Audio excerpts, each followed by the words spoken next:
Eu também. Com o auxílio da tecnologia ficou mais fácil ainda, né? Capítulo 5, a partir do verso 12 de Lucas até o 15, cuja epígrafe do texto vai dizer a cura de um leproso. E aconteceu que quando eu estava em uma daquelas cidades, eis que um homem cheio de vendo a Jesus, prostrou-se sobre o seu rosto e rogou-lhe, dizendo: Senhor, se quiseres, bem podes limpar-me.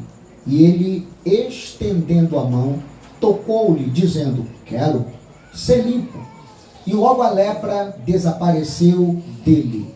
Ordenou-lhe que a ninguém o dissesse, mas disse-lhe: Vai, mostra-te ao sacerdote e oferece pela purificação o que Moisés determinou para que lhe sirva de testemunho. Porém, a sua fama se propagava ainda mais, e ajuntava-se muita gente para ouvir e para ser por ele curada das suas enfermidades. Diga para esta pessoa, tua esquerda, tua direita, diga assim: atitude. Determina a altitude. Ele não entendeu, repete.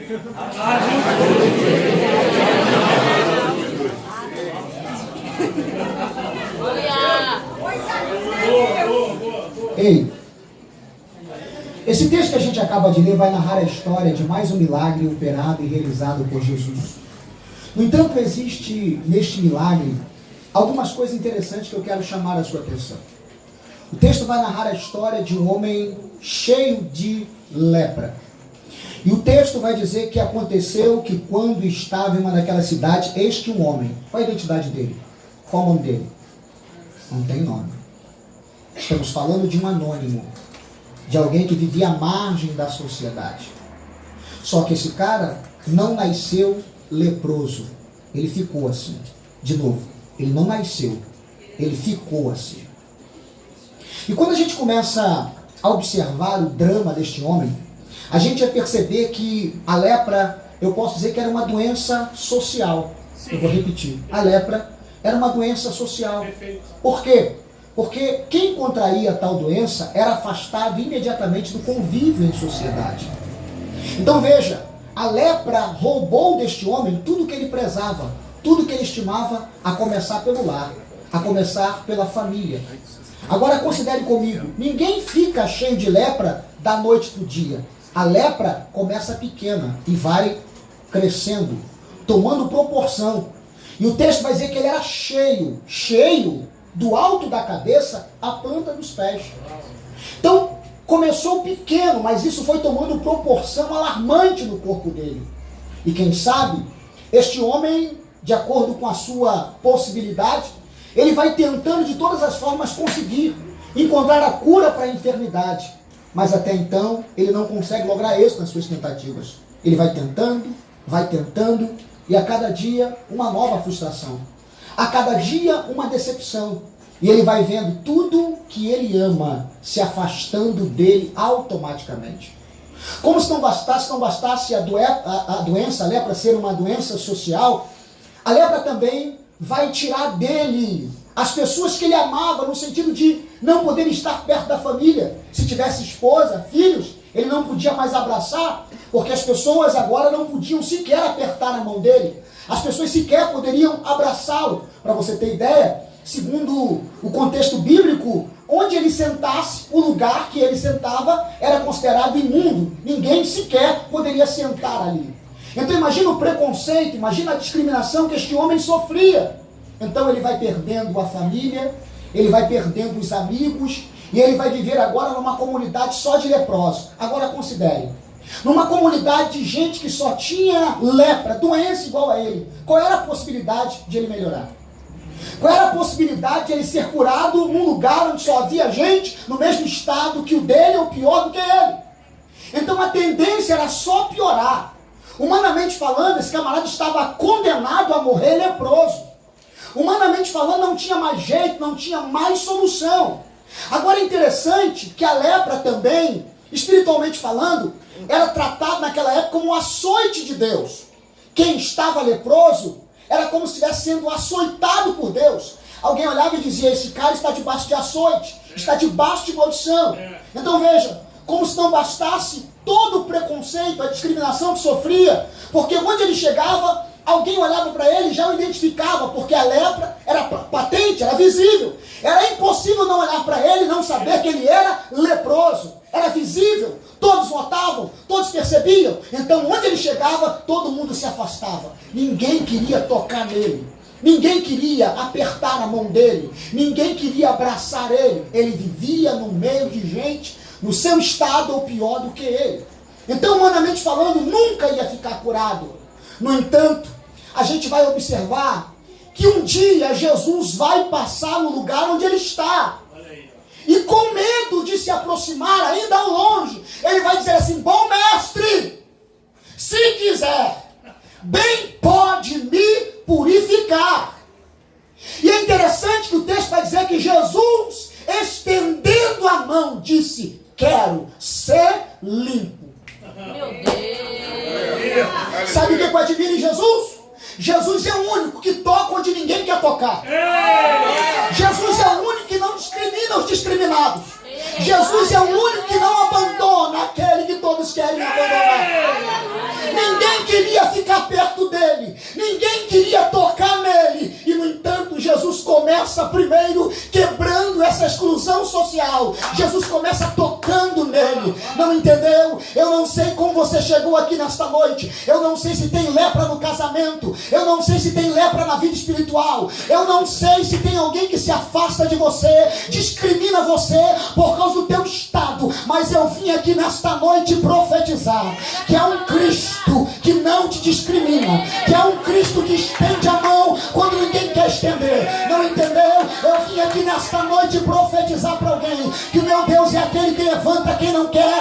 Aleluia! A quem foi abandonado e desprezado pela sociedade. Eu vim aqui nesta noite para profetizar que a mão do Deus eterno vai te levantar. E eu vou profetizar. Isaías capítulo 40, a partir do verso 28, cumpre-se-á na tua vida quando declara: não sabes, não ouvistes que o eterno Deus não se cansa, nem pode esquadrear o seu pensamento. É ele, aquele que levanta o que está caído, fortalece o abatido, multiplica as forças daquele que não tem nenhum vigor. Certamente os homens correrão e se cansarão, caminharão e se fadigarão, mas os que esperam no Senhor renovarão as suas forças, subirão com asas como de águia, correrão e não se cansarão. Eu vim aqui nesta noite profetizar que eu não sei qual é o teu estado, mas há um Cristo que é poderoso para reverter este quadro. Agora veja, o texto vai dizer que a previsão dizia que não tinha mais jeito. Todos que estavam nesse estado já haviam abandonado a fé. Tem mais jeito, não? Mas a atitude dele, eu vou repetir, a atitude dele, juridicamente falando, a sentença humana dada a ele é transitado e julgado. Não cabia recurso nem no Supremo. Mas a atitude dele fez com que o justo juiz mudasse a sentença em seu favor. O que estão dizendo para você? Aleluia. O que disseram para você? Que isso é caso perdido? Que não tem mais jeito? Os médicos te condenaram? Alguém que vê a tua realidade hoje já te condenou? Tu tem duas opções. Ou tu morre no meio dos leprosos, ou tu vem ao encontro daquele que está passando aqui. Jesus é maravilhoso! Muito bom. Meu Deus! Olha para cá. A grande questão é o seguinte. Olha o que ele vai dizer para Jesus. Bom mestre, se quiser. E eu acho lindo isso, sabe por quê? Porque quando ele chega chamando Jesus de bom mestre, parafraseando, ele não estava exigindo, mas lá no coração dele havia um desejo de mudar de vida. E ele sabia que Jesus podia mudar a vida dele, a história dele. Mas olha a humildade dele. Bom mestre, se quiser. Parafraseando, se o senhor quiser, me cure. Mas se o senhor não quiser também, Fazer o quê? como é que você reage? Diante de um diagnóstico que alguém já disse que não tem mais jeito. Como é que você chega diante de Jesus? O senhor tem que me curar. O senhor tem que fazer. Deus não tem que fazer nada. Aleluia! Deus não tem que provar nada, absolutamente nada, nem para mim, nem para você. Mas a humildade dele moveu o coração. Glória a Deus, aleluia! Muito bom. Se quiser. Muito bom, muito bom. Jesus estendendo a mão disse, quero. É lindo isso. Quanto tempo ele levou para ficar cheio de lepra? Não sei. Mas com um simples quero e com um toque de mão. Mudou tudo.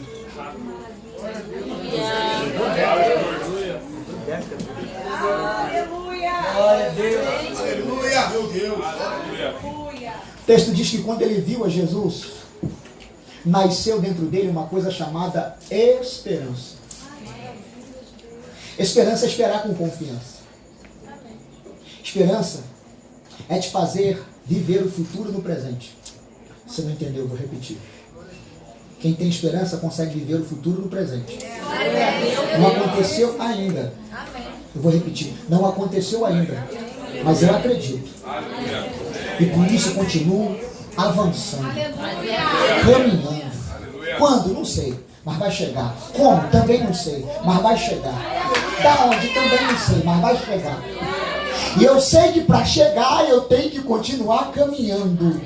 Aleluia. Eu tenho que continuar acreditando, avançando. Ainda, aleluia, que eu esteja sendo medicado, sendo tratado. Ainda que eu esteja numa fila para transplante. Ainda que eu esteja esperando da parte do homem alguma coisa. Mas eu continuo acreditando que nada, absolutamente nada vai acontecer se Deus não quiser. Mas eu tenho a consciência plena que a última palavra não será dos homens. A última palavra é de Deus. E eu creio que daqui a pouco ele vai liberar o quero na minha vida. E quando ele liberar o quero, quando ele liberar o quero, cumpre-se algo que disse o profeta maior: a sua mão estendida está. Quem pois a recolherá? O Senhor pois determinou. Quem pois então invalidará? Não entendeu? Quando ele determina, está determinado. Quando ele sacramenta, está sacramentado. E ninguém pode mudar aquilo que ele tem para a tua vida. Só quem acredita, joga a mão para cima e dá um pra mim, glória, porque ele está nesse lugar. Então veja, o texto diz que ele se prostrou com o rosto em terra. Isso fala de humilhação. Isso fala de humildade. Se prostrar é reconhecer que nele não há capacidade alguma para reverter o quadro. Mas diante daquele que ele se prostra, ele está dizendo: eu não posso. Correr tudo por nós. Aleluia!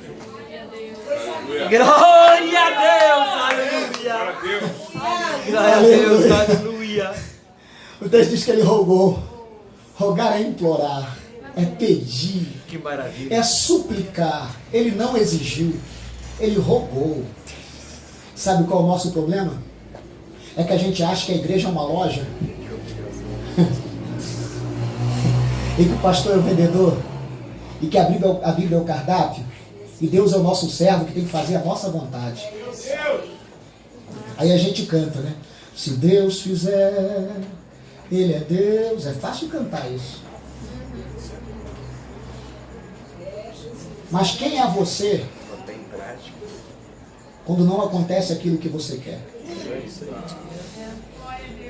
Como é que você reage diante das perdas, das frustrações e decepções?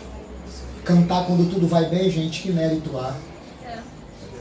Mas eu quero ver você cantar quando tudo está dando errado. Quando as circunstâncias nos horizontes humanos indicam que não tem mais jeito, não tem mais solução. Você está condenado a terminar assim.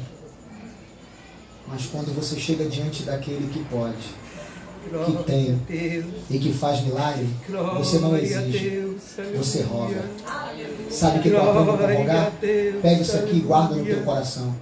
Deus não aceita murmuração, Glória, glória a Deus. mas desabafo dos seus filhos ele aceita. Quer que eu repita? Glória. Deus não aceita Glória a murmuração, Deus. mas desabafo sim. O que é desabafar? Desabafar é abrir o coração. É. Se eu não abrir o meu coração para o meu pai, eu vou abrir para quem?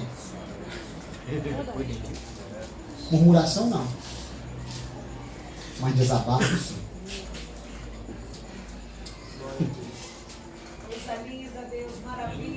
Ei, Jesus.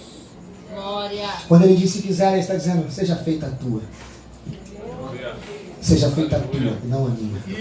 Seja feita a tua, e não a minha. Agora é interessante que quando Jesus estende a mão, Jesus diz, quero ser limpo e eu concluo. Aí Jesus agora dá uma ordem. Qual é a ordem? Vai, mostra-te ao sacerdote. Não entendeu? Eu vou dar tecla SAP para você entender. Só entende o texto quem conhece o contexto histórico. O sacerdote era guia espiritual, mas também era como se fosse um médico. Era o sacerdote que observava e atestava a lepra. Uma vez que a lepra era constatada, o sacerdote dizia, você está retirado. Vai para a comunidade leprosa. Então, quando o doente que fora condenado pelo médico, o sacerdote, recebia a cura, ele tinha que voltar ao sacerdote. E o sacerdote então ia avaliar. E uma vez atestado a cura, ele então trazia a oferta que Moisés determinou. E ele ficava por cerca de uma semana ainda retirado. E depois de uma semana ele era reinserido na comunidade. Sabe o que eu admiro em Jesus? Fechei porque vou terminar. Quando Jesus diz assim, vai e mostra-te ao sacerdote, primeiro, não conta nada para ninguém. Você só vai mostrar para o sacerdote.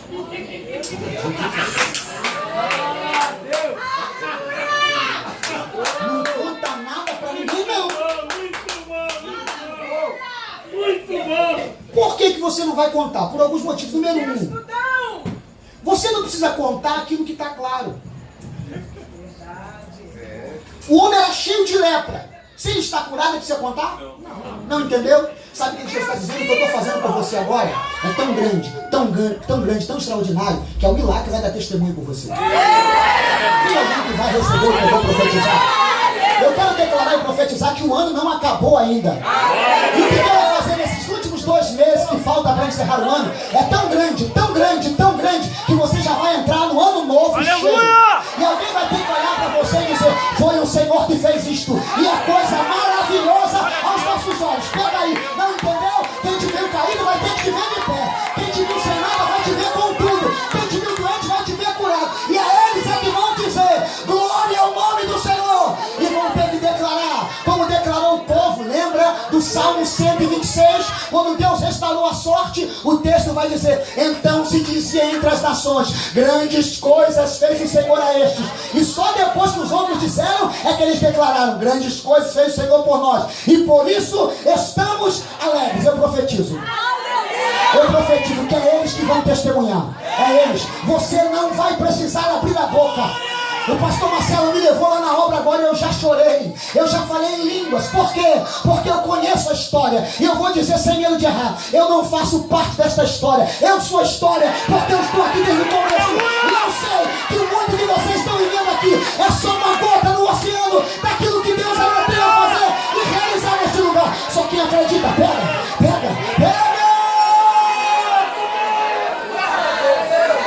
Então você não vai falar pra ninguém. Sabe por quê? Quem não te abraçava, agora mesmo sem querer, vai ter que te abraçar. Quem não apertava a tua mão, vai ter que apertar.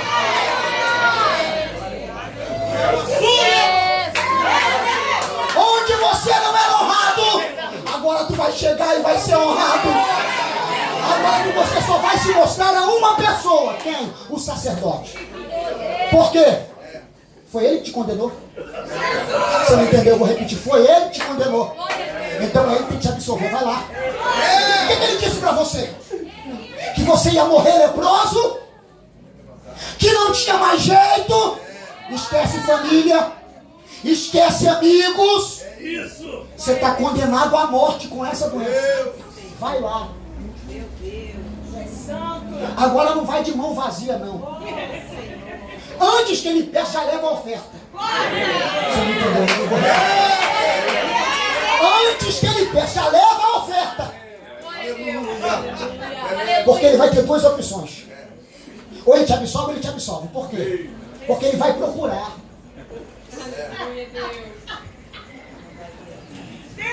Parafraseando, ele vai mandar você ficar nu diante dele. Para procurar resquícios da lepra. Ele não vai achar. E ele só vai ter uma coisa a fazer. Volta para onde você nunca deveria ter saído. Agora você tem que trazer não, já trouxe. Você não entendeu, vou repetir. Você tem que trazer a oferta, não tem não, eu já trouxe, eu já fui avisado. Olha para cá e aprenda isso. A oferta revela o caráter do ofertante. Você não entendeu, eu vou repetir. A oferta revela o caráter do ofertante. Sabe por que Deus não recebeu a oferta de Caim? Por causa do seu caráter.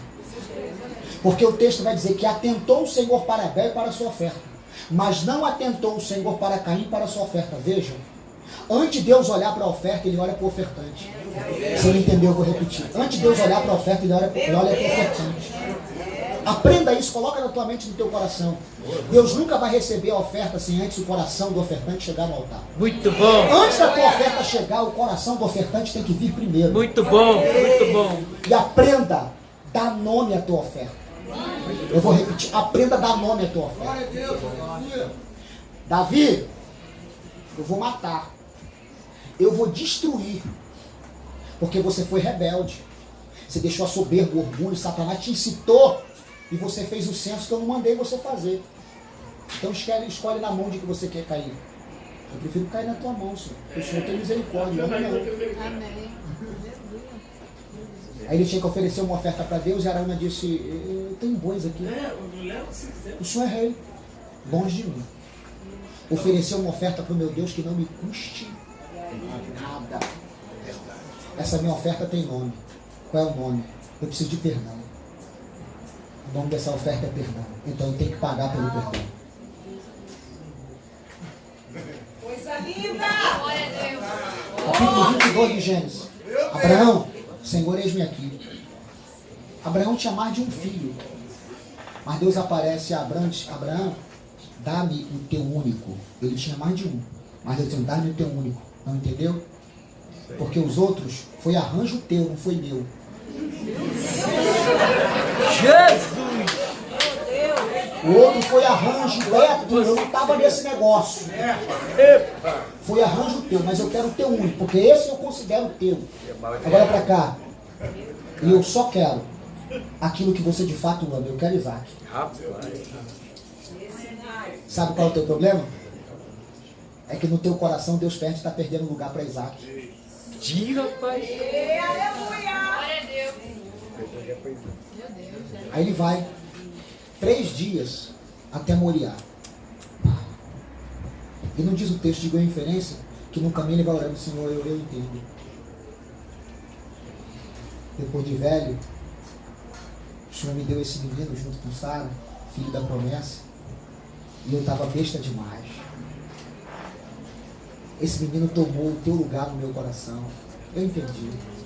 Mas, Senhor, perdoa o teu servo. Eu reconheço que tudo é do Senhor. Aleluia. Isaac é só uma herança que eu tenho que administrar, mas ele é teu, Senhor. Quando ele chega lá nos servos, vai subindo, o menino já, segundo a história, cerca de 12 anos. Pai, eu estou acostumado a sacrificar o Senhor. Está aqui a lenha, está aqui o punhal, está aqui o fogo. Mas o principal do culto não tem. Cadê o sacrifício? Cadê a oferta? Para si, meu filho. Para si. Qual é o nome da oferta de Abraão? Isaac. Para si, meu filho. Deus proverá no cordeiro. E sabe quando Deus proveu? Quando ele deitou o menino na pedra e ia descendo o punhal. Às vezes, Deus não quer tomar o teu Isaac. Às vezes Deus só quer ver até onde vai a tua fé. Meu Deus. Se você tem coragem de colocar no altar o teu Isaac. Pergunta-me abrir um parente, você está mandando falar, eu vou entregar. Quando Israel, depois de 400 anos, sai do Egito, Deus é o justo juiz. Israel não sai com a mão na frente ou outra atrás. Era uma geração inteira andando no deserto sem ter shopping para gastar, com muito dinheiro.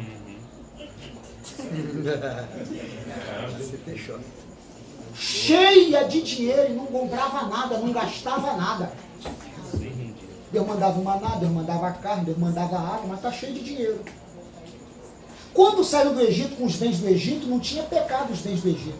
Mas sabe quando se tornou pecado? Quando Moisés vai para o monte, fica 40 dias para receber o decálogo com os 10 mandamentos corriqueiros. E o povo começou a dizer, está demorando demais. Esse Moisés não vem mais. Pressionaram Arão. E Arão então pressionado vai dizer, o que vocês querem? Nós queremos um Deus, um D minúsculo, como as demais nações à nossa volta têm. Faça-nos um Deus. E Arão então diz, o que vocês têm aí? Os pendentes do Egito. E sabe quando se tornou pecado? Quando os pendentes do Egito se tornou o bezerro de ouro. Cuidado, porque tem muita gente fazendo dos bens do mundo seu bezerro de ouro. A sua conta é seu bezerro de ouro, a sua casa é seu bezerro de ouro, a sua família é seu bezerro de ouro. Tome cuidado porque isso é muito sério. Jesus disse que aquele que ama, pai, mãe, irmãos, enfim, qualquer outra coisa mais do que ele não é digno dele. Quando o moço rico foi ter com Jesus, isso aqui é sério demais. Quando o moço rico foi ter com Jesus, ele chegou assim, bom mestre, o que eu faço para herdar a vida eterna? Jesus disse, cumpre os 10 mandamentos, honra pai e mãe, faz assim. Tudo isso eu tenho observado desde a minha... Estava tudo certo, precisava perguntar mais alguma coisa? Mas o moço tinha consciência que ele não passava de um mero religioso. Lá dentro dele, o moço sabia que ainda faltava alguma coisa. Aí ele diz, tudo isso eu tenho observado desde a minha infância. O que ainda me falta? Ele sabia, Vai! Vende tudo que tu tens. Distribui aos pobres, depois vem e segue-me. E te darei um tesouro maior no céu. Jesus arremata agora para dar lição aos discípulos. É mais fácil um camelo passar pelo fundo de uma agulha do que um rico entrar no reino dos céus. Eu não vou entrar no mérito teologicamente falando, tem gente que diz que a agulha era uma passagem, que alguém para poder passar tinha que descer do camelo, outros dizem que é literal, eu não sei, só sei que Jesus queria chocar mesmo. Jesus está dizendo, é mais fácil um rico passar pelo fundo de uma agulha do que um rico entrar no reino dos céus. Aí, um dos discípulos, então, ninguém pode se salvar. Ninguém! Aí Jesus disse, isso aos homens é impossível. Jesus não está dizendo que só quem é pobre vai para o céu e rico vai para o inferno. Jesus está dizendo, isto é impossível aos homens. Mas Jesus, agora, quando Pedro vai dizer assim, mestre, nós, que largamos tudo e te deixamos. Aí Jesus arremata e dá uma lição extraordinária. Quem largou tudo, por amor a mim, vai receber 100 vezes mais nesta vida e no porvir a vida eterna. Ei, olha para cá. Sabe qual é a filosofia de Jesus? Jesus não queria deixar o rico pobre. Jesus queria deixar o rico 100 vezes mais rico. É que ele não entendeu.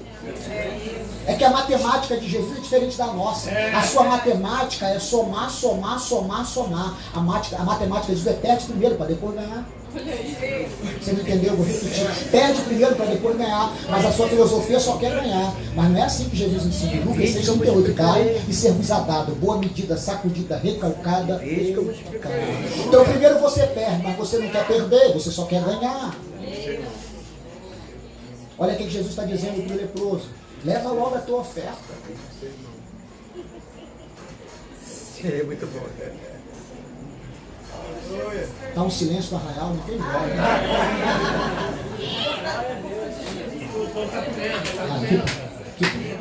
Que bom que eu estou pregando para um povo inteligente. Coisa linda, Deus!